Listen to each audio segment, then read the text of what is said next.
wines.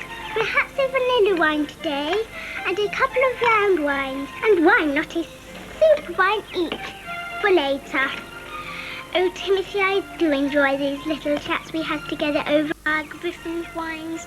I'm so lucky to have such a fascinating brother. Griffin's biscuits didn't start as a brand, it started as a smell. In 1864 in Nelson, the scent of baked flour and cocoa drifted through quiet streets from a small mill run by an English immigrant named John Griffin. At first it wasn't biscuits, it was flour, cocoa, essentials for a young colony still learning how to feed itself. But slowly, almost unintentionally, something sweeter emerged. Biscuits, chocolate, treats that didn't just fill bellies but lodged themselves in memory. By the late 1800s, Griffins had become one of New Zealand's earliest confectionery makers. Then came loss. John Griffin died in 1893 and his sons took over, just in time for disaster. Fires tore through the Nelson factory in 1895 and again in 1903. Twice the business stood on the edge of collapse, and twice the town stepped in. Locals subscribed money to rebuild. Nelson didn't just support Griffins, it saved it. That bond between factory and community became part of the brand's DNA. Biscuits weren't luxury items. They were normal, affordable, familiar. You could smell them before you saw them. In 1895, the company became Griffin and Sons Limited. Chocolate production followed in 1897. Kids bought 3-penny bags of broken biscuits. Neighbours knew what time of day it was by what was baking. Griffins wasn't just in homes, it was woven into daily life. As New Zealand grew, so did Griffins. In 1938, biscuit production shifted to Lower Hutt, allowing the company to scale while still keeping its Nelson roots alive. This was the era when the classics settled in: Gingernuts, Afghans, chocolate thins, and later super wine and MallowPuffs.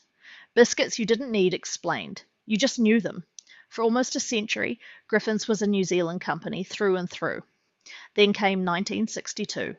That was the year Griffins was sold to American food giant Nabisco. The change wasn't dramatic. There were no headlines.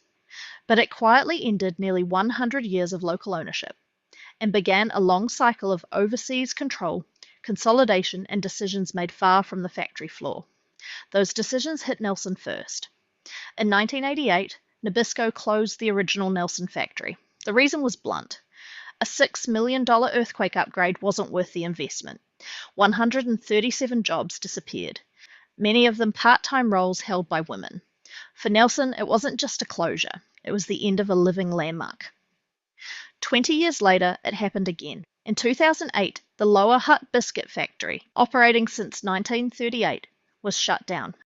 Production was consolidated into Auckland, mainly Papakura, where Griffins had already operated since the 1960s.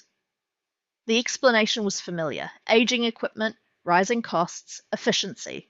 By then, ownership had already changed hands multiple times. Nabisco gave way to Danone in 1990, Danone to Pacific Equity Partners in 2006, then to Universal Robina Corporation in 2014, and finally, in 2021, full ownership landed with Germany's Intersnack group. Today, Griffins is headquartered in Auckland. It employs hundreds. It produces snacks at scale. It's profitable, stable, global. But something else happened along the way. Products disappeared, recipes shifted. The sampler box shrank from 19 varieties to 9. Swiss Cremes and pink wafers faded into memory. Sultana Pasties changed forever when old machinery was deemed obsolete. Candy Squiggles became a nostalgia act. Even icons like chocolate chippies only survived because they were inherited through acquisition. So what happened to Griffins? It didn't vanish. It didn't collapse. But it followed a path that's become painfully familiar. From a local baker's passion to a line item on a global spreadsheet. The biscuits are still here. But the smell that once defined a neighbourhood? That's gone. What's your lost Griffin's favourite? Is the Gingernut still king of the dunk? Or has the magic faded? Drop a comment below. If you enjoyed this video and want to see more about the brands that built New Zealand, subscribe and stay curious.